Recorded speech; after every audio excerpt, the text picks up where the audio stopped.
Halo rekan dan sobat dan teman-teman semua. Assalamualaikum, shalom.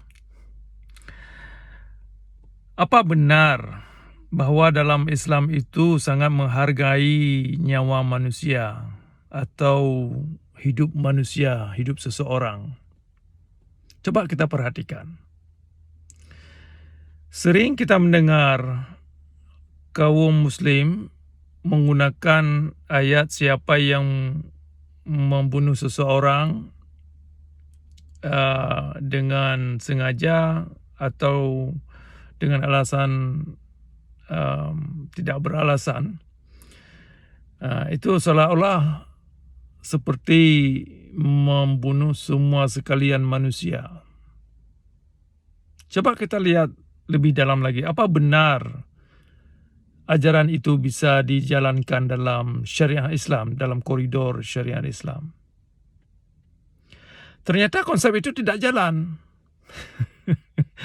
Ternyata konsep itu hanya slogan belaka, hanya sebuah penipuan, hanya sebuah ilusi dan sebuah reklame yang seolah-olah Islam yang didasarkan syariat Islam sangat menghargai hidup manusia yang berbeda pendapat, yang punya pemikiran yang berbeda, baik itu orang Islam itu sendiri yang punya analisa yang kritis yang berbeda dengan para kaum ulama dan kaum ustaz dan para penulis hadis. Ternyata konsep-konsep nyawa untuk melindungi nyawa manusia itu sangat tidak diindahkan. Buktinya adanya hukum murtad atau harus membunuh seseorang yang dianggap murtad atau murtadin sama saja, atau yang dianggap sudah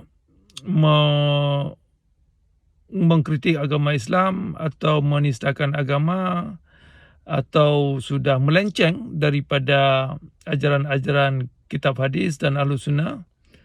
Nah, itu dalam syariat Islam tidak segan-segan digunakan hukum harus membantai seseorang, menghabiskan nyawanya gara-gara hanya berbeda pendapat.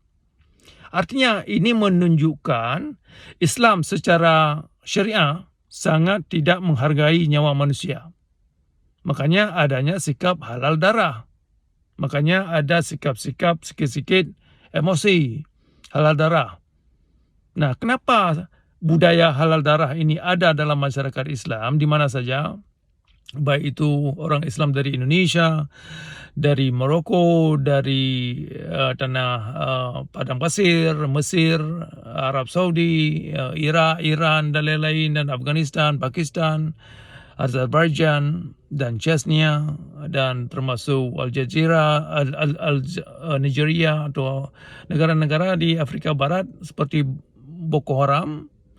Nah, dalam syariat Islam diyakini bahwasanya seseorang yang berbeda pendapat artinya itu sudah menghina Nabi Muhammad atau meninggalkan Islam atau sudah mengkritik Islam yang dianggap sebagai penistaan agama.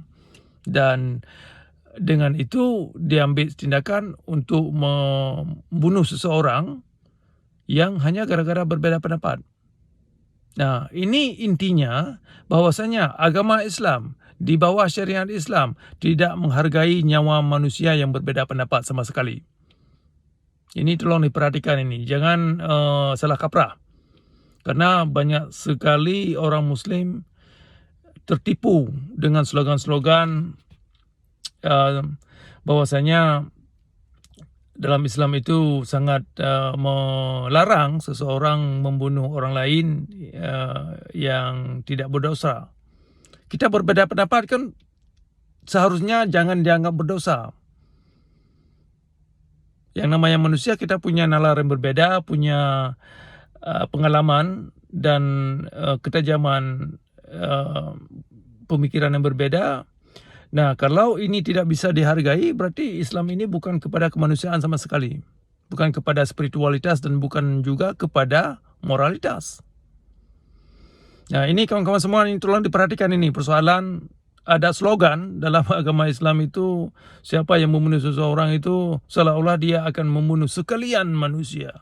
Itu yang sering dipamerkan oleh kaum ustadz, para ustadz dan kaum ulama. Itu omong kosong. Dalam syariat Islam itu omong kosong. Tidak bisa diaktualisasikan ide yang demikian. Ya, kenapa? Karena syariat Islam. Nah, syariat Islam ya ujungnya, pokok intinya itu adalah kepada pembudakan, kepada bunuh-membunuh dalam beragama. Itu intinya. Kepada pembudakan mental, pembudakan fisik, ya tentunya kepada pembodohan, kepada kezaliman, kepada kemungkaran, kepada kenestapaan dalam beragama. Nah, dengan itu makanya syariat Islam itu hanya membuat orang Islam itu bodoh dan konyol dalam beragama, dan terus tertinggal dan terus tidak relevan